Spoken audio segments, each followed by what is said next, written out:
All right. Welcome back, everyone. Another exciting edition of the Broker to Broker podcast. I'm your host, Marc Summers, founding president of AIME. Today, very excited for episode 220. Today, we have an exciting episode for the broker community. Today, we will welcome broker owner and licensed MLO of Honest Mortgage, Nathan Kunst. Did I say that right? Nailed it. Nailed it. See, we're already off to a good start here. Nathan, thanks for joining us today. We're going to hop right into it. If you don't mind, tell us how you got started in this business. Tell us a little bit about your business. Take it away. All right. Well, thanks for having me, Marc. I've been like a Facebook friend follower of yours for years, and I don't know how you do it all. The AIME president, you got Priority Mortgage. I see some kids sports stuff on there, and I'm like, how does this guy manage his time? I got something to learn from you, but maybe I'll ask you about that later. There you go. So just start waving your hands when I'm being too long-winded, but I got started in this business because I was at a time in my life where I had several phenomenal jobs that I enjoyed, but that didn't pay very well. I was in marketing, branding, property management. My first job ever was at Comerica Bank. Essentially, my wife wanted to have more kids. Or kids in general. And we talked about her staying at home. And so I was like, okay, added expense and then cutting our income in half. And I had just gotten a promotion without a raise. And I'm like, I need to control my own income a little bit here. Like it just dawned on me, like I'm not on a good path financially. And at that same time, my brother-in-law worked for a broker. And he did a refinance for us, and it saved me, like we were newly married, and it saved me like $200 a month. And to me, that was a huge deal. And it was like a game changer for us financially. And I just was like, man, I was really like toiling on what to do next. I had this list of 8 things I was kind of praying over and figuring out like, what do I do? Where do I go? And that happened. And I asked him, I said, hey, like, how are you doing? Like, are you making decent money? Are you enjoying your job? Like, what's this look like? And I talked to his broker. I signed on with them. And honestly, I've loved it ever since. It's a really good mix for me of some finance, marketing, branding, and saving people money, which is what he did for me, which is why I love doing that for other people. That's awesome. So when did you open up Honest Mortgage?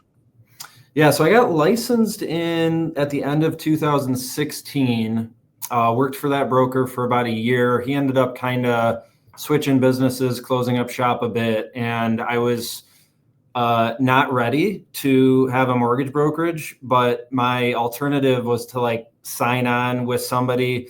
This is 2018 when this is kind of before this whole movement that you guys have done such a great job with.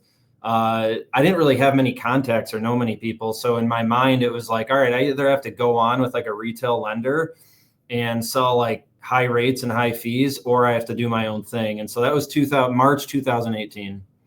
Okay. And what is your business in terms of, is it just you? Do you have a couple loan officers, a couple processors? What's the layout for that? Yeah. I've got 6 employees, 7 including myself. So we,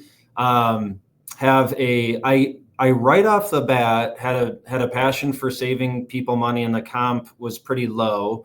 And so I knew that I didn't have a ton of room to recruit and offer any sort of, massively competitive comp package or anything like that. And so my idea and what I did was use my brand and my brand likeness, image, whatever it was, and to try to grow the business that way. And so I set up the back end in a very full manner, meaning right away I hired a processor, and I got super lucky. I got the right people at the right time, and was just really blessed there. But I hired a processor. She had worked for Rocket Mortgage for a number of years and just wanted something more flexible. So hired her on, immediately found the need for a loan officer assistant. We call her a pre-approval specialist. But she's been with me nearly, I would say the processor's been with me the whole time. The loan officer assistant, I hired about 1 year in. They've both been with me ever since. And then, so that was kind of like, in my mind, my back end, like LOA, processor, and I just go sell and do some of the admin stuff. From there, I actually did hire on a loan officer, and I wasn't really prepared to do that. And I don't really recruit in that way. Mhm. He was a buddy who I did a refinance for, much like myself. And he's like, I want to do this. And so then I kind of had to figure out what that looked like and how to grow in that way. But I've never really pursued that angle as much. But to say that caused me, then I was obviously spending more time in admin, more time payroll, more time training. And I had to kind of figure out like, well, what else do I give off and what do I manage? And so I hired this year was an operations specialist. And then before that, I had a brand manager. And then we have a marketing and strategy girl as well. So we've got a very small team. We stay pretty dedicated and zoned in on what we do. And I don't know, Mark, like, I don't know. I'd be kind of curious to hear your thoughts on that. I'm not exactly sure how you have priority set up, but it's like this constant toil for me between, do I push to grow and hire, or do I kind of stay put? And what's the right size mortgage brokerage, you know? I mean, it's to me what I've found out about all of this after speaking to so many amazing people throughout our industry. It's it's kind of what you want it to be. You know what I mean? There's people out there, there's great people that have huge broker shops, and I don't know how they do that. I You know what I know. mean? For me personally, I mean, I know what lifestyle I want. I know how to take care of my family with, certain levels.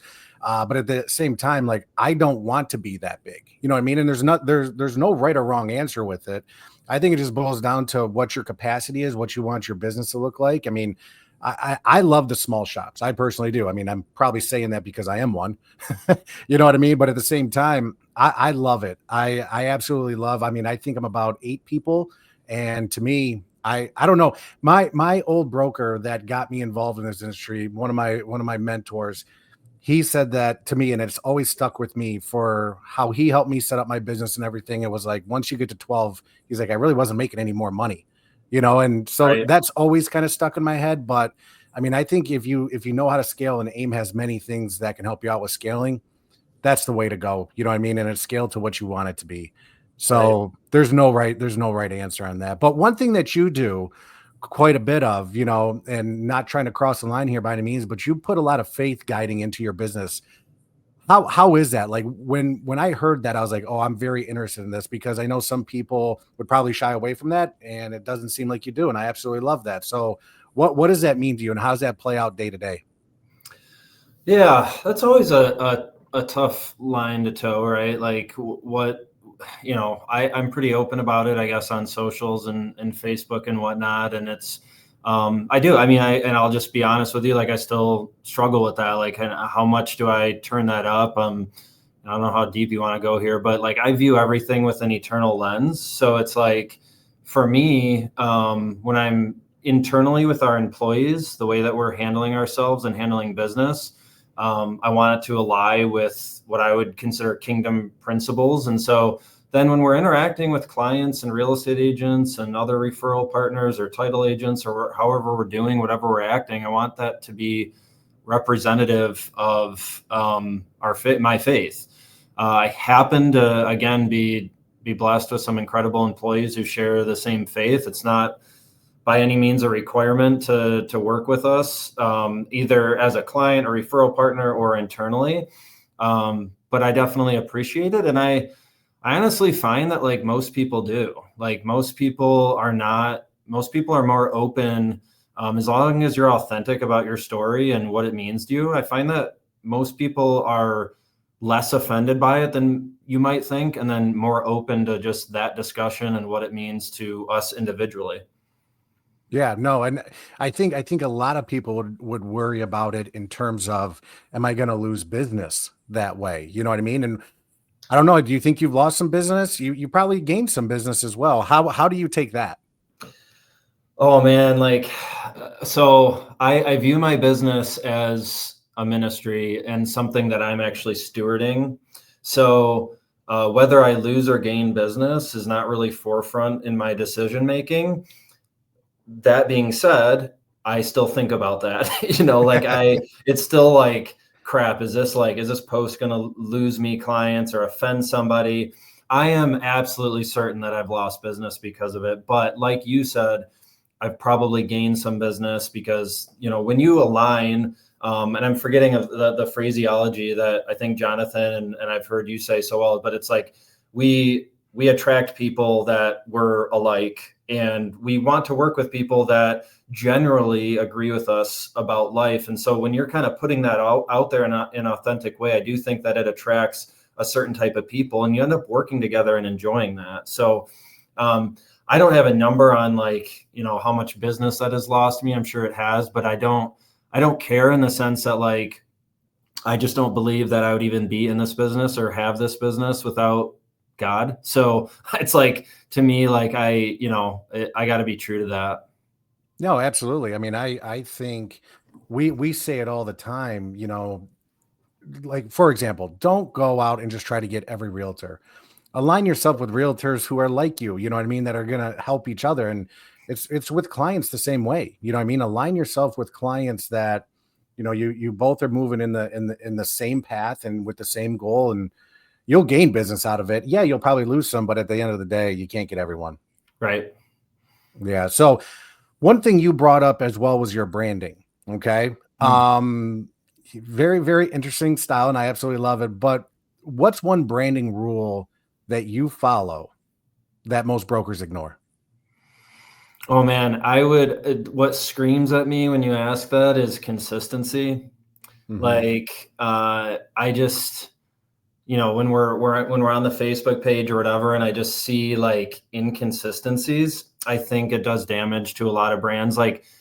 At the end of the day, you have to be authentic. You have to back up your brand, whatever it is. And obviously, I get razzed by Honest Mortgage because they're like, there can't be an honest mortgage company, right? I get that all the time. And it's like, okay, that's the easy one. But I set out to the honest bit was, I wanted it to be true internally and externally. So it's like, I wanted it to be a reminder, because I had experience with loan officers that I know were not forthright, were not forthcoming with me, and didn't communicate well, hid things, beat around the bush.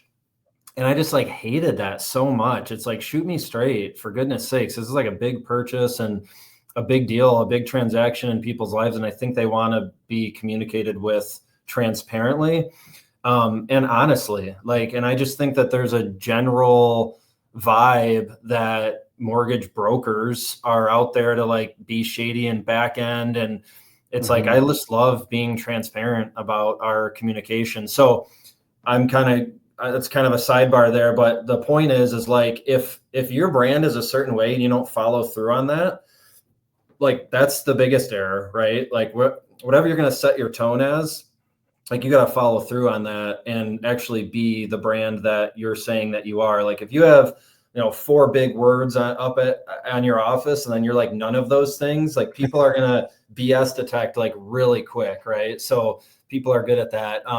But a more practical example would be consistency. So for me, you'll notice I have a profile picture. I have that picture on Facebook, LinkedIn, Instagram, Gmail, email signature, across the board. There's a compounding effect to our brand. And I believe our face and our smile is one of our best branding features. But it's even if it's your logo and your color scheme, be consistent. That is what I would say. Pick a font, pick a color scheme, pick a logo, be consistent, use it all the time. Don't alter, don't get bored, hammer it and put it on everything. And there's all the statistics that people could look up behind that, but it'll increase revenue over time by just having a recognizable brand. No, you're absolutely right with that one. I see people get into a lot of traps of, they post 3-4 times a week for a month, and then they go silent. And it's you Right. lost them. You were Right. just gaining traction. You Right. got to be consistent with it. And one thing that helps me is I schedule it in my calendar all the Nice. time. You know what I mean? And it's just, okay, that's what I got to do. That's the first thing that I do. But when it comes to branding / marketing, I know a lot of us want to just say low rates. You know what I mean? Like we have better rates, and that's kind of a trap. It is, but it isn't. You know what I mean? But how do you communicate your value without falling into that trap alone? Yeah, that can be a little bit of a race to the bottom, right? Like Yeah, it's just like the lowest rate no matter what. I mean, I would say one thing I like to kind of put in like frame for people is I'm not here for like a transaction, right? This is going to sound like a little cliche, but like my goal, and I'll just communicate this to somebody so they have peace of mind about it. My goal is to save you the most interest possible over the life of your loan. And that might mean several loans, but I want to be your mortgage guy for life. And I want you to pay as little interest as possible. I Now, like in that. order I for me like to that. do that, right? Like in order for me to do that, and that makes sense for me, I've got to make some money too. So there's like that perfect medium there that frankly I haven't hit. So I don't know what it is, but I try to toy with that because I am passionate about saving people money. And that is something that I love to do and an angle that I take. But yeah, there's always going to be some online, solo shop somewhere or whatever that can undercut me. And I want people to know, like, I'm not in this transaction to just like close and be done. I'm in this transaction to then watch your rate for you, which I actually think is a huge advantage that brokers have that banks don't have. Like we've all came across the 60-year-old with a 14% interest rate or a 12% interest rate that's been with the same bank or credit union for 16 years, whatever it is, probably 20 years at this point. And it's like, well, why do you still have that rate? Like, have they notified you? And they're like, no. It's like, why would they notify that person, right? They have no incentive to notify somebody that they're collecting a lot of interest off of. Right. Whereas when you deal with a broker, like after that 6 months hits, like we're very interested in saving you money. Like we've got our spreadsheets and we're dialed up and we're like ready to say, hey, this client's at 699. Is there any possible way I can get them to like 6 1/8 or whatever it looks like? We're watching that like a hawk, and that's how people are going to save money. So that would be one answer there where, yeah, I just feel like it's very important to communicate that we are not transactional and that we are trying to save people money over the life. I want to be your mortgage guy for life, and I want to save you the most interest on the life of your loan. I want you to pay as least amount of interest as possible. That's my passion. Absolutely. Yeah. No, I think we're singing the same song here. Like when anyone I deal with, I basically tell them, once you're my client for life. Right. Like this is what we're going to do when rates drop. Trust me, you're going to hear from me or someone from my team, and we're going to take care of you. We don't want you to worry about this, but there will be times you will need to reach out to me. Maybe it's a cash out, and I didn't know your situation, but at the end of the day, with what you have here, we're going to be contacting you quite a bit. Yeah. So no, but I like that line there. My job is to save you the most amount of interest over that life of that loan. I absolutely love that. I'm stealing that one, by the way. Good. Do it. That's what these podcasts are for. That's right. So when you're talking about your brand and people, like whether this is their first time marketing or getting on social media, or whether this is their 8th time starting it back up and committing to it, which we've all done, what I mean? What would be your piece of advice, or where would you say to start? Is it just that branding side of things with the font and all that stuff? Or would you say, post 3-4 times a week and it can be about XYZ? What would you say on that? Oh man, that's like we could go kind of deep and wide on that one. If you're talking about like a new broker or just a new loan officer, somebody that's trying to like set themselves apart, especially digitally, I know Chat GPT is like all the craze right now, but wholly like incredible advantage that somebody right now has that somebody didn't have 10 years ago. Like you can literally type in like create for me a color palette that I should use for my mortgage business on social media moving forward. Plug those exact codes into Canva or something, and this is all like free or super cheap, and you can look super professional in like 1 minute. Like just it's incredible, right? And so that's one thing I would say to do is like have consistency in scheme, like we talked about. But as far as like what to post, I don't have an exact formula in my head. I try to go like every other.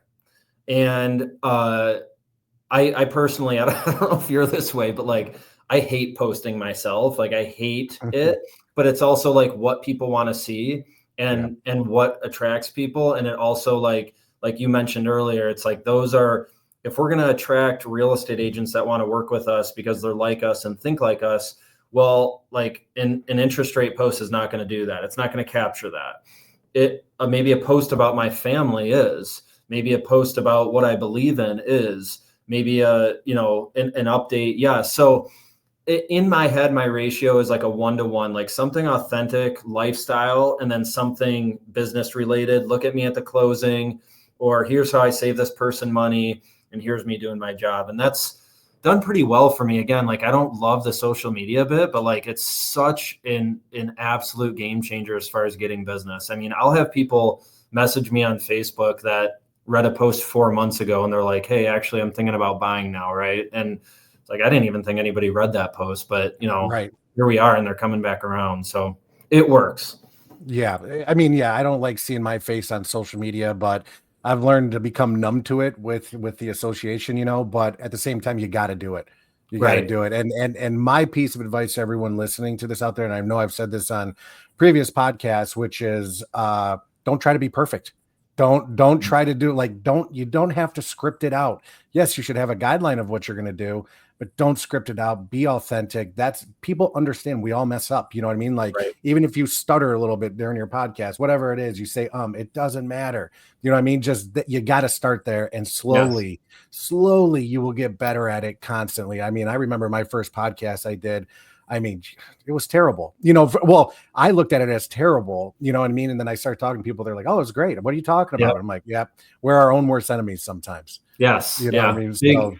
Big critics of ourselves. And it's just like, I'm even sitting here, I'm like, oh, like what's going on there? And like, it's like nobody freaking cares, right? Like absolutely nobody. Like they're here for the content and to hear our heart and to see what we're doing. And it's like we're so worried about insignificant things all the time, and I struggle with that. So you nailed it. I mean, we're our own worst critics, and it's just like that sucks. We gotta get outside of that, because at the end of the day, like that doesn't make us any money. Like just to be like criticizing ourselves. So, but posting does. So it's just like pretty straightforward. Right. Okay. Let's talk a little bit about client service here. You have a non-negotiable, or maybe I shouldn't say non-negotiable. I have some non-negotiables on different things, but what habits have saved you deals or earned referrals? Like, what do you do that's maybe a little bit unique? I'm curious to hear yours on this. I struggle to like, tell me if this tracks. I kind of struggle to package this because some of it I feel like comes naturally, but I know I need to get better at that. Like to me, I show up at closings, like still any purchase closing, I'm there. And I know that's completely opposite of like somebody that loves to be efficient. And it's just like, how could you spend 3 hours of your day, like driving to a closing, sitting there, you don't even need to be there, and then driving back. And it's just like, seems like a big waste of time. To me, like, it's just the biggest no-brainer. I talk to my clients on my phone, and I never meet them in person. I never shake their hand. I never can congratulate them. I don't see the house like the real estate agent does. And if we're wanting to flip the script a little bit so that people think of mortgage broker before they think of real estate agent or Rocket Mortgage or whatever it is, online lender, like we have got to do a better job of being top of mind. And I don't have any stats to back this up. I just don't believe there's any better way to do that than being in person, shaking their hand, looking them in the eye, letting them see your smile, hearing about them and what caused them to buy the house. And then there's also like this atmosphere there at the closing where you're working with the real estate agent, the title agent, and you're just there for support. And so that's the habit that jumps to mind. But I think really like that mentality, like extrapolates across the board. Like that's just how I operate. And is it super efficient? Nope. But like, I would just argue that it's won me a lot of business. Yeah, and you feel more connected to it. I had a crazy story recently. They were friend. I mean, they're friends of mine, but I don't see them too often. I got their purchase, and then they asked me if I'd be willing to go to the inspection. Really? And I was like, I've Gosh. never been asked that before, but okay, yeah, it's 45 minutes away, whatever. And I went to this inspection and I felt so much more connected to not only the borrowers, they're friends of mine, but I felt connected to the home. Like I felt like Yes. at that point I knew everything that was going on and I could guide them with it. And it was like a really unique experience for me. I don't know if I'm going to make that part of my business plan because I don't want to be Right. inspections are long. I didn't realize how long they are. You know what I mean? But at the same time, I was with the borrowers. We just got to chat. We got to talk, and it was almost just like a level of calmness. You know what I mean? Yes. From then on out, like we were in it together, and it Yes. was it was really weird. But I was like, oh, okay, I got to somehow connect those dots. Well, I would never go to an inspection, but it's not because I don't want to connect those dots. It's because I'm not handy at all, and I would like know nothing. Yeah, Like it's like when I'm at open houses and like people are asking me about the house, I'm like, I'm deep. I mean, I know the basics, but like, yeah. So, but that's awesome. And to your point, there's like this when we're just on the phone and like, I call it like a call center, like kind of vibe. Like there's an angst there where it's like we think the phone call went well, but we don't really know, and we don't know what they said after the phone call, and we don't know if they're calling other people. But when you're there at the inspection in person with someone for 3 hours or whatever it is, like there's a relationship established there that you can't get on the phone. You just can't get that connected and have that peace of mind that you got. So that's awesome. I find that like, same thing with an open house that I was at this last weekend. It was a new agent and I walked in and she's like, I'm nervous. And she's like, this is my first open house. And I'm like, great. And I was able to just support her, be there, coach her a little bit and kind of handle the flow. And I would argue that's irreplaceable. Like that's not something a phone call can do, like for that agent. So yeah, I love the in-person stuff. And yes, it's time consuming. Like you said, you had a 45-minute drive, but like, I think you're leaving there being like, oh yeah, like these are my clients for life.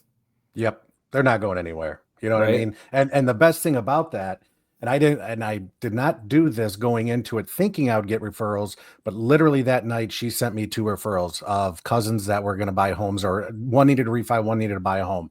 I'm like, holy cow, Yeah. and that organic stuff is what works the best. There's no, I mean, trust me, people will say there's formulas, and there are, but at the same time, there's no formula to that. It's just No, showing up and being present. no, that open house that I went to last weekend, I got the buyer that offered on the home. I hopefully established the relationship with the new agent. And then the sellers of that home were working with that new agent and they had just gone under contract. And I'm going to quote that as well. So, new agent, buyer, and then potential other buyer from one open house for 2 hours. And like you said, like you can run all the Facebook ads and do all the algorithmic stuff and take 100 calls, but like that's you're going to put in a lot of work to get two or more deals. And for your inspection and my open house, it was that we're both in person. It was like 3 hours of commitment, and that's a good return for me still. Absolutely. So Absolutely. I'm not closing 4 deals an hour. So, you know, If we were, that'd be great. All right, Nathan, I got one more question for you, and I appreciate you, taking time out of your day to do this.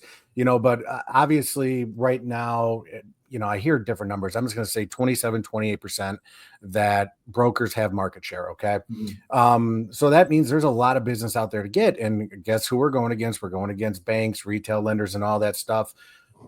When they say, hey, I'm going to my bank or whatever, or I'm going to quote it out with my bank, well, when they say I'm going to quote out with my bank, I laugh because I'm like, I'm going to beat them. That's fine, go Yeah, ahead. easy. It makes me look good. But when they bring up that objection or whatever, like how do you conquer that? Yeah. I think probably a twofold answer. And one is what you just said. Depending on the person, sometimes it's better. And even though we hate to do it, I think there's an argument here where it's like you just want to capture the business immediately. But if you never have the opportunity to show that person how much money you're saving them compared to the retail lender, then you might not have a client for life. So depending on the situation, sometimes I say, you know what? I know you're working with your bank or whatever it may be. I think you should go ahead and get a loan estimate from them. Go ahead and fill out that application. And I think a lot of brokers would like pause on that and be like, why would you tell them to fill out an application with somebody else? Well, one, it's because I'm not scared. Like, I'm not scared. Like, I will recapture the business. And one of the best formats for me to do that is telling them like, hey, I don't want your business unless I can save you money. I can't tell you that I can save you money unless you can show me an official loan estimate from the bank. So why don't you go ahead and get that? We can break it down side by side. If I'm not able to save you money, I'll let you know. If I am able to, I'm going to show you where and exactly how. That way I can actually break down a loan estimate side by side so that they can't finagle the taxes or BS some homeowner's insurance escrow or make the cash to close artificially low. Like, I can actually show a client on a Loom video or something, here's how this breaks down, and here's the side to side. The other part of that answer to me would be like, know who you're talking to, right? Are you talking to an engineer that's going to be dialed in with like every line of that, LE? Or are you talking to maybe, a widow that is like, I would say this, I love to use the term like chameleon, right? But it's just like, we don't have to be inauthentic, but we should be matching where that client is at and what they want to hear from us. Yes. Those are two totally separate people and two totally different phases of life. A 40-year-old, doctor and somebody collecting Social Security living on their own.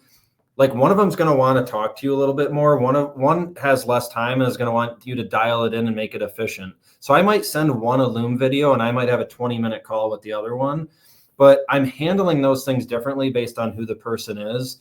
And so, like, in my mind, like, I just don't think many bank LOs that are like sitting there on salary and getting leads coming in or have the ability to do that. And so I think like that's an aspect where we can win big time and grow the market share. Awesome. Nathan, dude, great episode, dude. You you hit it. You hit it out of the park, and I appreciate you spending time with us. And you have a lot of insight, and I know a lot of people are going to connect with this show. Thanks, Mark. And like, I got to say, thank you so much for all you do at AIME, and you and Jonathan, what you guys are doing. Like, I would not have a successful business without you guys. And so I just really appreciate everything that you guys, all the energy that you're putting forth and all the tools and access to things. I'm looking forward to Fuse, and yes. Yeah, absolutely looking forward to seeing you guys there. And thank you again for all you do and for having me on.